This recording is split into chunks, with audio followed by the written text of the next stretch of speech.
Security guard ಆದ್ರೂ ಪರವಾಗಿಲ್ಲ, ಆ ಕೆಲಸ ಆದ್ರೂ ಮಾಡ್ತೀನಿ. ನಾವು ಮದುವೆ ಆಗಿ ಬಂದ್ಮೇಲೆ ಆ ಅಂಗಡಿ ಹಾಕಕ ಸಿಕ್ಕಾಪಟ್ಟೆ ಕಷ್ಟಪಟ್ಟಿವಿ. ಬೆಳಿಗ್ಗೆ 8:30ಇಂದನ ನಾವೆಲ್ಲ ಕೆಲಸ ಮಾಡಕ್ ಶುರು ಮಾಡಿ ನಾವಿಬ್ರು ನಿಂತು ಕಷ್ಟಪಟ್ಟು ದುಡಿತೀವಿ ಅಂಗಡಿಯಾಗ. ನಾವು ಅಲ್ಲೇ 2 ವರ್ಷದಿಂದ ಅಲ್ಲೇ ದುಡಿಯಾಕತ್ತೀವಿ. ಹಾಯ್ ಹಲೋ ನಮಸ್ಕಾರ, welcome back to couples of Koppal YouTube channel. ಇವತ್ತು ನಮ್ಮ ಅಂಗಡಿ ವಿಡಿಯೋ ಮಾಡ್ಬೇಕಂತ ಅನ್ಕೊಂಡಿನಿ. ತುಂಬಾ ಜನ ಕೇಳ್ತಿದ್ವಿ. ಮೊನ್ನೆ ರೀಸೆಂಟಾಗಿ ಇನ್ಸ್ಟಾಗ್ರಾಮಲ್ಲಿ ಒಂದು ಪೋಸ್ಟ್ ಹಾಕಿದ್ದೆ, ನಮ್ದು ಅಂಗಡಿದ ಅಲ್ಲಿ ನಿಂತು ಅಡುಗೆ ಮಾಡೋದು ಅದೆಲ್ಲ ಸಾಂಗ್ ಎಡಿಟ್ ಮಾಡಿ ಹಾಕಿದ್ದೆ. ತುಂಬ ಜನ ಕೇಳಿದ್ರಿ, ಕಮೆಂಟ್ ಮಾಡಿದ್ರಿ, ಮತ್ತು DM ಕೂಡ ಮಾಡಿದ್ರಿ ಜಾಸ್ತಿ ಜನ, ನಿಮ್ಮ ಅಂಗಡಿ ಎಲ್ಲೈತಿ ಅಂತಂದು. ಅದಕ್ಕೋಸ್ಕರ ಈ ವಿಡಿಯೋನ ಅದ್ರ ಜೊತೆಗೆ ನಾವು ಯಾಕೆ ಅಂಗಡಿ ಹಾಕಿದ್ವಿ, ಅಂಗಡಿನೇ ಹಾಕ್ಬೇಕಂತ ಯಾಕೆ ಅಂದ್ಕೊಂಡ್ವಿ ಅನ್ನೋದನ್ನು ಕೂಡ ಸ್ವಲ್ಪ ಶೇರ್ ಮಾಡ್ಕೊತೀನಿ. ನೋಡ್ರಿ, ಇವತ್ತು ವಿಡಿಯೋ ಮಾಡಕತ್ತೀನಿ ಅಂತಂದೇಳಿ ಎಲ್ಲ ಕೆಲಸ ಅರ್ಧಕ್ಕರ್ಧ ಅವರ ಮಾಡಕತ್ತಾರ. ಅಂಗಡಿಗೆ ಎಲ್ಲ ಪೇಸ್ಟ್ ಆಯಿತು, ಸಾಂಬಾರ್ಗಾಗ ಕೊಬ್ಬರಿ ಎಲ್ಲ ಮನ್ಯಾಗ ಪೇಸ್ಟ್ ಮಾಡ್ಕೊಂಡು ಹೋಗ್ತೀವಿ ನಾವು. ಮತ್ತು ಮಸಾಲೆ ಕೂಡ ಹೊರಗಲ್ಲಿ ತೊಗೊಳ್ಳಲ್ಲ, ಮನ್ಯಾಗ ಎಲ್ಲ ರೆಡಿ ಮಾಡಿ ಇಟ್ಕೊಂಡು ಒಯ್ತೀವಿ. ಆದರೆ ಅಡುಗೆ ಎಲ್ಲ ಅಲ್ಲೇ ಮಾಡ್ತೀವಿ, ರೈಸ್ ಒಂದೇ ಇಲ್ಲಿ ಮಾಡ್ತೀವಿ. ಹಾಗೆ ಏನೇನು ಮಾಡ್ತೀವಿ ಅಂತ ತೋರಿಸ್ತೀವಿ. ನಮ್ಮ ಲೈಫ್ ಸ್ಟೈಲ್ ಜೊತೆಗೆ ಬೆಳಗ್ಗೆಯಿಂದ ಅಂಗಡಿಗೆ ಹೋಗುವಾಗ ಏನೇನು ಪ್ರಿಪ್ರೇಷನ್ ಮಾಡ್ಕೋತೀವಿ ಮತ್ತು ಅಂಗಡಿಗೆ ಹೋದ್ಮೇಲೆ ಏನೇನು ರೆಡಿ ಮಾಡ್ಕೋತೀವಿ ಅನ್ನೋದನ್ನು ಈ ವ್ಲಾಗಲ್ಲಿ ಕಂಪ್ಲೀಟಾಗಿ ಎಲ್ಲ ಶೇರ್ ಮಾಡ್ಕೊತೀನಿ. ಇವತ್ತು ಸ್ವಲ್ಪ ಚಿಕನ್ ಪಾರ್ಸಲ್ ಬಂದಿತ್ತು ಅಂತ ನಮ್ಮ ಮನೆಯವ್ರು ಚಿಕನ್ನ ರೆಡಿ ಮಾಡ್ತಾ ಇದ್ರು ಮನೇಲೇನೆ. ಬೆಳಗ್ಗೆ 8:30ಇಂದನ ನಾವೆಲ್ಲ ಕೆಲಸ ಮಾಡಕ್ಕೆ ಶುರು ಮಾಡಿ. ಬೆಳಗ್ಗೆ ನಾನು ಮನೆಯಲ್ಲಿ ಫನ್ನು ಎಲ್ಲ ಮಾಡಿಕೊಂಡು ಮನೆ ಕೆಲಸ ಎಲ್ಲ ಮಾಡೋದ್ರಾಗ ನಮ್ಮ ಮನೆಯವ್ರು ಸ್ವಲ್ಪ ಅಂಗಡಿ ಕೆಲಸ ಎಲ್ಲ ಮುಗಿಸ್ಕೊತಾರೆ. ಯಾಕಂದ್ರೆ ಅಲ್ಲಿ ಹೋದ್ಮೇಲೆ ಕೆಲಸ ಭಾಳ ಇರ್ತಾವೆ, ಅದಕ್ಕೋಸ್ಕರ. ಮತ್ತು ನಮ್ಗೆ ನಾಷ್ಟಕ್ಕೆಲ್ಲ ಬೇಕು, ಮನೆಯಲ್ಲಿ ಪಾತ್ರೆ ಗೀತ್ರೆ ಎಲ್ಲ ತೊಳ್ಕೊಂಡು ಅದೆಲ್ಲ ರೆಡಿ ಮಾಡ್ಕೊಳ್ಳೋದ್ರಾಗ ನಮ್ಮ ಮನೆಯವರು ಅಂಗಡಿಗೆ ಏನೇನು ಬೇಕೆಲ್ಲ ರೆಡಿ ಮಾಡ್ಕೊಂಡಿರ್ತಾರೆ. ಮತ್ತು ನಂದು ಸ್ವಲ್ಪ ಕೆಲಸ ಜಲ್ದಿ ಆದ್ರೆ ನಾನು ಕೂಡ ಹೆಲ್ಪ್ ಮಾಡ್ತೀನಿ. ಆದಷ್ಟು ಜಲ್ದಿ ಕೆಲಸ ಮುಗಿಸ್ಕೊಳಕ್ಕೆ ಟ್ರೈ ಮಾಡ್ತೀನಿ. ಕೆಲಸ ಮುಗಿಸ್ಕೊಂಡು ಅಂಗಡಿ ಕಡೆ ಹೋಗ್ತೀವಿ. ಇವಾಗಲೇ ಈ ವಿಷಯ ಹೇಳ್ಬಿಡ್ತೀನಿ, ಯಾಕಂದ್ರೆ ನಮ್ಮ ಅಂಗಡಿ ಸಿಂಪಲ್ಲಾಗಿ ಚಿಕ್ಕದಾಗಿ ಐತಿ. ನಾವು ಮದುವೆ ಆಗಿ ಬಂದಮೇಲೆ ಆ ಅಂಗಡಿ ಹಾಕಕ್ಕೆ ಸಿಕ್ಕಾಪಟ್ಟೆ ಕಷ್ಟಪಟ್ಟಿವಿ. ಅದೆಲ್ಲ ಬೇಡ, ಆದರೆ ಇವಾಗ ಚೆನ್ನಾಗದೀವಿ, ಖುಷಿಯಾಗದೀವಿ. ಅದೇ ಅಂಗಡಿಯಿಂದನೇ ಒಂದೊತ್ತು ಊಟ ಮಾಡ್ತೀವಿ ಅಂದ್ರೆ ಅದಕ್ಕೆ ನಮ್ಗೆ ರೆಸ್ಪೆಕ್ಟ್ ಐತಿ ಜಾಸ್ತಿ. ನಮ್ಮ ಅಂಗಡಿ ಹಂಗೈತಿ ಹಿಂಗೈತಿ ಅಂತ ಹೇಳೋಕೆ ಹೋಗಲ್ಲ, ಚೆನ್ನಾಗೈತಿ. ಆದ್ರೆ ನಮಗೆ ಮಾತ್ರ ಭಾಳ ಇಷ್ಟ ಆಗೈತಿ. ನಾವು ಅಲ್ಲೇ 2 ವರ್ಷದಿಂದ ಅಲ್ಲೇ ದುಡಿಯಾಕತ್ತೀವಿ. ಚೆನ್ನಾಗೈತಿ, ನಮಗೆ ಚೆನ್ನಾಗಿ ಅನ್ಸೈತಿ. ಮಂದಿ ಅವ್ರು ಏನಾರು ಅನ್ಕೋತಾರೆ, ಇವ್ರು ಏನು ಅನ್ಕೊತಾರೆ ಅನ್ನೋದಕ್ಕಿಂತ ನಾವು ಖುಷಿಯಾಗದೀವಿ. ನಾವಿಬ್ಬರು ನಿಂತು ಕಷ್ಟಪಟ್ಟು ದುಡಿತೀವಿ ಅಂಗಡಿಯಾಗ. ಮದುವೆ ಆದಮೇಲೆ 2 ತಿಂಗಳು ನಾವು ಕೆಲಸ ಹುಡುಕ್ಬೇಕಂತ ಸಿಕ್ಕಾಪಟ್ಟೆ ಕಷ್ಟಪಟ್ಟಿವಿ. ಒಂದು ಕೆಲಸನೂ ಬಿಟ್ಟಲ್ಲಿ ಎಲ್ಲ ಕೆಲಸ ನೋಡಿವಿ. ಎಲ್ಲೆಲ್ಲಿ ಬೋರ್ಡ್ ಏನರ ಪ್ಯಾಂಪ್ಲೆಟ್ ಅದೆಲ್ಲ ಅಂಟಿಸಿದ್ರು ಅದನ್ನೆಲ್ಲ ನೋಡಿವಿ. ಹೋಗಿ ಅಲ್ಲಿ ಕಾಲ್ ಮಾಡಿ ಕೂಡ ಕೇಳ್ಯಾರ ನಮ್ಮ ಮನೆಯವ್ರು. ಬ್ಯಾಡ ಅಂದ್ರೂ ಎಲ್ಲಾರ ಕೆಲಸನ ಹುಡುಕ್ಬೇಕಂತ ಅಂದ್ಕೊಂಡು ಕೆಲಸ ಹುಡುಕ್ತಾ ನಮ್ಮ ಮನೆಯವರು ಫೈನಲಿ ಎಲ್ಲಿವರೆಗೂ ಹೋಗಿದ್ರು ಅಂದ್ರೆ ಸೆಕ್ಯೂರಿಟಿ ಗಾರ್ಡ್ ಆದರೂ ಪರವಾಗಿಲ್ಲ, ಆ ಕೆಲಸ ಆದರೂ ಮಾಡ್ತೀನಿ. ಅದು 10,000 11,000 12,000 ಹಿಂಗೆ ಅದ್ರೊಳಗೆ ಬರುತ್ತಾ ಅಂತಂದು ಆ ಲೆವೆಲ್ಗೂ ಹೋಗಿದ್ರು. ನಾನು ಬ್ಯಾಡ ಅಂತ ಹೇಳಿದೆ. ಆದ್ರೂ ಆಗಿನ ಪರಿಸ್ಥಿತಿ ಹಂಗಿತ್ತು.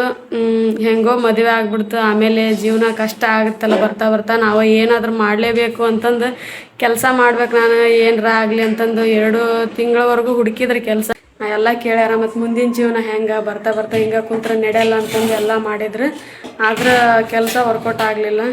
ಆ ಲೆವೆಲ್ಲಿಗೆ ಅಂದ್ರೆ ಎಲ್ಲ ಕೆಲಸ ಕಂಪ್ನ್ಯಾಗ ಎಲ್ಲ ಕಡೆ ಕೇಳಿ ಬಂದ್ರು ನಮ್ಮ ಮನೆಯವರು. ಕೆಲಸ ಅವ್ರು ಎಲ್ಲಿ ಹೋದ್ರೂ 15,000 ಒಳಗೆ, ಇಲ್ಲಾಂದ್ರೆ 8,000 9,000 ಹಿಂಗೆ ಅಂತಿದ್ರು. ಅದಕ್ಕೋಸ್ಕರ ಬೇಡ ಏನಾರ ಆಗಲಿ, ಲಾಸರ ಆಗಲಿ ಲಾಭರ ಆಗಲಿ ಫಸ್ಟ್ ಹಾಕಿ ನೋಡೋಣ ಅಂಗಡಿ. ನಾವು ಸ್ವಂತವಾಗಿ ಮಾಡಮ್ಮ, ಯಾರು ಅನ್ಕೋತಾರೆ ಅನ್ನೋದಕ್ಕಿಂತ ನಾವು ಚೆನ್ನಾಗಿರ್ತೀವಲ್ಲ ಅನ್ನೋದು. ನನಗೇನು ಅಭ್ಯಂತರ ಇಲ್ಲ, ನೀವು ಹೊರಗಡೆ ಎಲ್ಲಿ ಅಂಗಡಿ ಕೆಲಸ ಮಾಡಿದ್ರು ಪರವಾಗಿಲ್ಲ, ರೋಡ್ ಸೈಡ್ ಮಾಡಿದ್ರು ಪರವಾಗಿಲ್ಲ, ನನಗೆ ಓಕೆ ಮಾಡಮ್ಮ. ಇಬ್ಬರು ನಿಂತ ಮಾಡಮ್ಮ, ಇಬ್ಬರು ಸೇರಿ ದುಡಿಯೋಣ ಅಂತ ಹೇಳಿದ್ನೆ. ಅದಕ್ಕೋಸ್ಕರ ಸರಿ ನೋಡೋಣ ಅಂತಂದು ಹೇಳಿ ಚಿಕ್ಕ ಅಂಗಡಿ ಎಲ್ಲ ಹಾಕಿದ್ರೆ ನಿಮ್ಮ ಮನ್ಯಾಗೆಲ್ಲ ನೋಡಿದವ್ರು ಏನು ಅನ್ಕೊಳ್ಳಲ್ಲ. ಕಷ್ಟಪಟ್ಟು ಹೋಗಿ ಅವನಿಂದ ಹೋಗಿ ಹಂಗಚ್ಚ ರೋಡ್ ಸೈಡ್ ಅಂಗಡಿಯಾಗ ಮಾಡ್ತಾಳೆ ಓಡಾಡಿ ಕೆಲಸ ಅಂತಂದು ಅನ್ಕೋತಾರ. ಬ್ಯಾಡ ಅಂತಂದ್ರು ಯಾರೇನು ಅನ್ಕೊಂಡ್ರು ಪರವಾಗಿಲ್ಲ, ನಾವು ಖುಷಿಯಾಗಿದ್ದೀವಿಲ್ಲ ಅನ್ನೋದು ಮುಖ್ಯ. ಅವ್ರಿಗೋಸ್ಕರ ಬದುಕ್ತಾ ಇಲ್ಲ. ಚಿಕ್ಕ ಅಂಗಡಿ ಆದರೂ ಪರವಾಗಿಲ್ಲ, ನಮ್ಗೆ ಇಷ್ಟ ಬಂದಂಗೆ ನಾವಿರೋಣ ಅಂತಂದು ಅಂದ್ಕೊಂಡು ನಮ್ಮ ಮನೆಯವ್ರಿಗೆ ಫೋರ್ಸ್ ಮಾಡಿ ಅಂಗಡಿ ಹಾಕ್ಸಿದೆ. ಆದ್ರೆ ಅವ್ರು ಹಾಕೋವಾಗ ನಡಿತೈತೆ ಇಲ್ಲ, ಬೇಡ ಅಂತ ಅನ್ನಕ್ತಿದ್ರು. ನೋಡೋಣ, ನಡಿಲಿಲ್ಲ ಅಂದ್ರೆ ಮತ್ತು ಮುಂದೆ ಏನ್ರ ನೋಡೋಕೆ ಬರ್ತಾ. ಆದ್ರೆ ಇವಾಗ ಬೇಡ, ಅಂಗಡಿನ ಮಾಡಮ್ಮ ನಾವು. ಯಾಕಂದ್ರೆ ನಿನಗೆ ಮುಂಚೆ ಅಭ್ಯಾಸ ಐತಿ, ಅಂಗಡಿನ ಮಾಡೋಣ, ಅಡುಗೆ ಮಾಡೋಕ್ಕೆಲ್ಲ ಬರುತ್ತಾ ಅಂತಂದು ಹೇಳಿದ್ದೆ.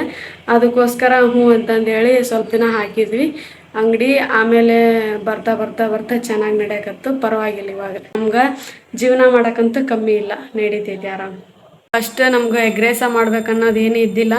ನಮ್ಮ ಮನೆಯವ್ರು ಎಗ್ ರೈಸ್ ಕೂಡ ಮುಂಚೆ ಮಾಡಿದ್ದಿಲ್ಲ. ಮುಂಚೆ ಅವ್ರು ಏನಿದ್ರು ಹೋಟೆಲಿಂದ ನಾನ್ ವೆಜ್ ಅದೆಲ್ಲ ಮಾಡ್ಕೊಂಡು ಬಂದಿದ್ರು. ಆದ್ರೆ ಇಲ್ಲಿ ಬಂದಮೇಲೆ ಫಸ್ಟ್ ಎಗ್ ರೈಸ್ ಜಾಸ್ತಿ ನಡಿತೈತಿ ಈ ಕಡೆ, ಅದನ್ನ ಮಾಡು ಅಂತಂದು ಹೇಳಿದ್ರು ಅಜ್ಜರು. ಅದಕ್ಕೋಸ್ಕರ ಸ್ಟಾರ್ಟ್ ಮಾಡಿದ್ವಿ. ಎಗ್ ರೈಸ್ ಫಸ್ಟ್ ಟೈಮ್ ಮಾಡಿ ಅವರಿಗೆ ಕೊಟ್ಟರು ಫಸ್ಟ್ ಟೈಮ್ ಮಾಡೀನಿ ಹೆಂಗೈತೆ ಅಂತ ಹೇಳ್ರಿ ಅಂತಂದು ಫಸ್ಟ್ ಟೈಮ್ ಬಂದು ಕಸ್ಟಮರ್ಗೆ ಅವರು ಚೆನ್ನಾಗೈತಿ ಚೆನ್ನಾಗಿ ನಡಿತೈತಿ ನೀವು ಟೇಸ್ಟಾಗಿ ಮಾಡಿರಿ ಚೆನ್ನಾಗಿ ಆಗತ್ತಾ ಮಾಡಿರಿ ಮುಂದೆ ಅಂತಂದು ಹೇಳಿದ್ರು. ಅವಾಗಿಂದ ಸ್ಟಾರ್ಟ್ ಮಾಡಿದ್ವಿ ಕೂಡ ನಮ್ಮ ಲೈಫೆಲ್ಲ ನಮ್ಮ ಜೀವನ ಅದರಿಂದನೇ ಕಟ್ಕೊಂಡಿರೋದು. ಅದಕ್ಕೋಸ್ಕರನ ನಾವು ಮಾಡ್ಬೇಕು ಈ ಬ್ಲಾಗ್ನ ಅಂತ ಅಂದ್ಕೊಂಡು ಮಾಡಾಕತ್ತೀವಿ. ಏನು ಮಾಡತ್ತೆ ಚಿತ್ರಾನ್ನ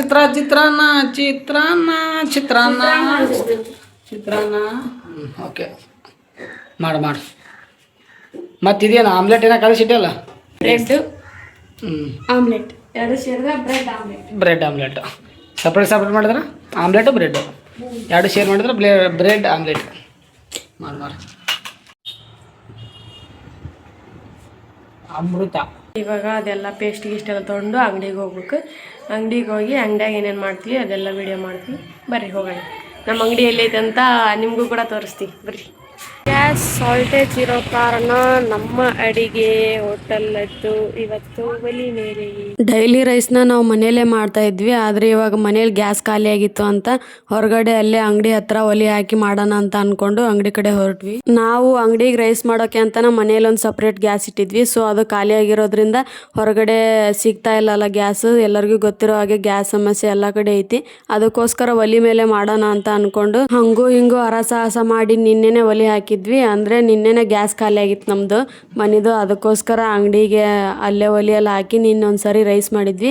ಸೊ ಚೆನ್ನಾಗಿ ಬಂದಿತ್ತು ರೈಸ್ ಎಲ್ಲ ಅರಳಿತ್ತು ಚೆನ್ನಾಗಿತ್ತು. ಇನ್ನು ಗ್ಯಾಸಿನ ಮ್ಯಾಗಿನ್ಕಿಂತ ಒಲಿ ಮೇಲೆ ಮಾಡಿರೋದೇ ಚೆನ್ನಾಗೈತೆ ಅಂತ ಹೇಳಿದ್ರು ನಮ್ಮ ಮನೆಯವರು. ಅದಕ್ಕೋಸ್ಕರ ಗ್ಯಾಸ್ ಶಾರ್ಟೇಜ್ ಬೀಳಬಾರ್ದು. ಇನ್ನೂ ಒಂದು ವೀಕ್ ಆಗಲ್ಲಲ್ಲ, ಅದಕ್ಕೋಸ್ಕರ ಅಂಗಡಿ ಬಂದಾಗತ್ತೆ ಖಾಲಿ ಪಿಲಿ ಬಂದ್ ಮಾಡೋದು ಬೇಡ ಅಂತ ಅನ್ಕೊಂಡು ಸ್ವಲ್ಪ ಒಲಿ ಮ್ಯಾಗ ರೈಸ್ ಎಲ್ಲ ಮಾಡ್ಕೊಂಡ್ರೆ ಸ್ವಲ್ಪ ನಮಗೂ ಕೂಡ ಈಸಿ ಆಗುತ್ತೆ, ಗ್ಯಾಸ್ ಕೂಡ ಉಳಿತಾಯ ಆಗುತ್ತೆ ಅಂತ ಅನ್ಕೊಂಡು ಒಲಿ ಮ್ಯಾಗ ಮಾಡಾಕತ್ತಿದ್ವಿ. ಕಟ್ಟಿಗೆ ಹುಡ್ಕಕ್ಕೆ ಹೋಗ್ಯಾರ ನೋಡ್ರಿ ನಮ್ಮ ಮನೆಯವರು.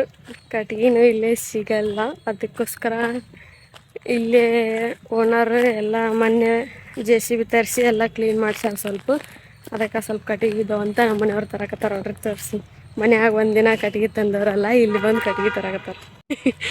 ಹೆಂಗೈತಪ್ಪ ಎಕ್ಸ್ಪೀರಿಯನ್ಸ್? ಗ್ಯಾಸ್ ಖಾಲಿ ಆದಮೇಲೆ ನಿನ್ನಿಂದ ಗ್ಯಾಸ್ ಇರ್ಲಾರ್ದಕ್ಕೆ ಒಲಿ ಮ್ಯಾಗ ಮಾಡಾಕತ್ತಾರ ನೋಡ್ರಿ.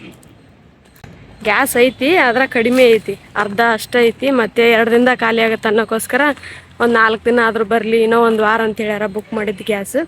ಅದಕ್ಕೋಸ್ಕರ ಅದು ಬರೋವರೆಗೂ ಒಲಿ ಮ್ಯಾಗ ಮಾಡೋಣ. ಸ್ವಲ್ಪ ರೈಸ್ ಅಷ್ಟೇ ಒಲಿ ಮ್ಯಾಗ ಮಾಡ್ಕೊಂಡು ಮಿಕ್ಕಿದ್ದೆಲ್ಲ ಅಲ್ಲಿ ಮಾಡಕ್ಕೆ ಬರ್ತಂತ ಅಂದ್ಕೊಂಡು ಮಾಡಕತ್ತಾರ ನೋಡಿ. ಗ್ಯಾಸ್ ಸಿಗದೆ ಇರೋ ಕಾರಣ ಎಷ್ಟೋ ಹೋಟೆಲ್ಗಳು ಬಂದಾಗ್ಯಾವ. ಹಾಗೆ ನಮ್ಮದು ಕೂಡ ಬಂದಾಗಬಾರ್ದು.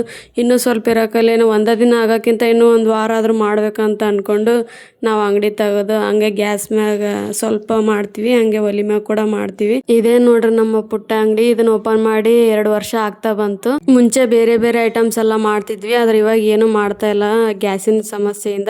ಸೊ ಇದನ್ನ ಎಗ್ ರೈಸ್ ಅಂಗಡಿ ಅಂತಾನೆ ಅನ್ಕೋಬಹುದು, ಯಾಕಂದ್ರೆ ಬೇರೆ ಐಟಮ್ಸ್ ಏನು ಇಟ್ಟಿಲ್ಲ. ಎಗ್ ರೈಸ್ ಕಬಾಬು ಅಂತವಷ್ಟ, ಆಮ್ಲೆಟ್ ಗಿಮ್ಲೆಟ್ ಎಲ್ಲ ಹಾಕ್ತೀವಿ. ಇದಿಷ್ಟ ಮಾಡೋದು, ಮತ್ತೇನು ಮಾಡ್ತಾ ಇಲ್ಲ. ಇವಾಗ ಗ್ಯಾಸ್ ಸಮಸ್ಯೆ ಎಲ್ಲ ಹೋದ್ಮೇಲೆ ಮತ್ತೆ ವಿಡಿಯೋ ಮಾಡ್ತೀನಿ.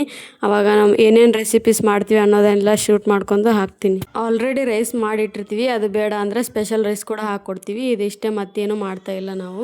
ಮುಂಚೆ ನಾವು ಎಗ್ ರೈಸು, ಕುಷ್ಕ, ಬಿರಿಯಾನಿ, ರಾಗಿ ಮುದ್ದೆ, ಚಪಾತಿ, ಚಿಕನ್ ಊಟ ಇದೆಲ್ಲ ಮಾಡ್ತಿದ್ವಿ. ಜನ ಪರ್ಸನಲ್ ಮೆಸೇಜ್ ಮಾಡಿ ಕೇಳಿದಿರಿ, ಅಕ್ಕ ನಿಮ್ಮ ಅಂಗಡಿ ಎಲ್ಲಿ ಬರ್ತಾ, ಯಾವ ಏರಿಯಾದಾಗ ಬರ್ತಾ, ನಾವು ಕೊಪ್ಪಳದವ್ರೆ ಹೇಳಿ ಅಕ್ಕ ನಾವು ಬರ್ತೀವಿ ನಿಮ್ಮ ಅಂಗಡಿಗೆ ಅಂತ ತುಂಬ ಜನ ಹಾಕಿದ್ರು ಮೆಸೇಜ್. ನಿಜವಾಗ್ಲೂ ಖುಷಿ ಆಗುತ್ತೆ. ಎಲ್ಲರಿಗೂ ರಿಪ್ಲೈ ಮಾಡೋಕ್ಕಾಗಲಿಲ್ಲ, ಅದಕ್ಕೋಸ್ಕರ ವಿಡಿಯೋ ಮಾಡಕತ್ತೀನಿ ಎಲ್ಲರ ಪರವಾಗಿ. ನಮ್ಮ ಅಂಗಡಿ ಮತ್ತು ಲೊಕೇಶನ್ ಎಲ್ಲಿ ಬರುತ್ತೆ ಅಂತಲೂ ಹೇಳ್ತೀನಿ, ಸಾಧ್ಯ ಆದರೆ ಒಂದ್ಸಲ ಬರ್ರಿ. ನಮ್ಮ ಅಂಗಡಿ ಬಂದು ಬನ್ನಿಕಟ್ಟಿ ಏರಿಯಾ, LLB ಕಾಲೇಜ್ ಹತ್ರ, ಗದಗ್ ರೋಡ್, ಕೊಪ್ಪಳದವ್ರು ಈ ವಿಡಿಯೋ ನೋಡ್ತಿದ್ರ ಸಾಧ್ಯ ಆದರೆ ಒಂದ್ಸರಿ ನಮ್ಮ ಅಂಗಡಿ ವಿಸಿಟ್ ಮಾಡಿ, ಹಂಗೆ ಟೇಸ್ಟ್ ಹೆಂಗಿತ್ತಂತ ನೋಡಿ ಹೇಳ್ರಿ. ನಾವು ಕೊಪ್ಪಳದವ್ರ ಅಕ್ಕ, ನೀವೇ ಅವರು ಅಂತಂದು, ನೀವು ಕೊಪ್ಪಳದವ್ರ ಅಂತಂದು ಎಲ್ಲ ಮೆಸೇಜ್ ಮಾಡಿ ಕೇಳ್ತೀರಿ. ನಿಜವಾಗ್ಲೂ ಖುಷಿ ಆಗುತ್ತೆ ನನಗೆ. ಅವರೆಲ್ಲರಿಗೆ ಥ್ಯಾಂಕ್ ಯು ಸೋ ಮಚ್. ನಿಜವಾಗ್ಲೂ ಇಷ್ಟು ಪ್ರೀತಿ ಸಿಗುತ್ತೆ ನಮ್ಗಂತ ಅನ್ಕೊಂಡಿದ್ದಿಲ್ಲ. ನಾವು ಮದುವೆಯಾಗಿ ಬಂದಮೇಲೆ ನಾವಿಬ್ಬರೇ, ನಮ್ಗೆ ಯಾರೂ ಇಲ್ಲ ಅಂತ ಅನ್ಕೊಂಡಿದ್ವಿ. ಆದರೆ ಸೋಷಿಯಲ್ ಮೀಡಿಯಾ ಸ್ಟಾರ್ಟ್ ಮಾಡಿದ್ಮೇಲೆ ಇವಾಗ ತುಂಬ ಜನ ಕಮೆಂಟ್ ಹಾಕ್ತಾರೆ. ಅದಕ್ಕೋಸ್ಕರ ನಂಗೆ ಸಿಕ್ಕಾಪಟ್ಟೆ ಖುಷಿ ಆಗುತ್ತೆ. ಮತ್ತೆ ಎಲ್ಲ ರೋಡಲ್ಲಿ ಸಿಕ್ಕಾಗ ಜಗ್ಗು ಜನ ಮಸ್ತ್ ಮಾತಾಡ್ಸ್ತಾರ, ಅಂಗಡಿವರೆಗೂ ಬರ್ತಾರ, ನೀವು ರೀಲ್ಸ್ ಮಾಡ್ತಾರಲ್ಲ ಅಂತಾನೆ ಕೇಳ್ತಾರ. ನಿಜವಾಗ್ಲೂ ಖುಷಿ ಆಗುತ್ತೆ ನನಗಂತೂ. ಅಂಗಡಿ ಬಗ್ಗೆ ಎಲ್ಲ ಇದೆಲ್ಲ ಹೇಳ್ಬೇಕಂತ ಅನ್ಕೊಂಡಿದ್ದಿಲ್ಲ, ಆದರೆ ತುಂಬ ಜನ ಕೇಳಿದ್ರು, ಅದಕ್ಕೋಸ್ಕರ ಈ ವಿಡಿಯೋ ಮಾಡ್ತಿದ್ದೀನಿ.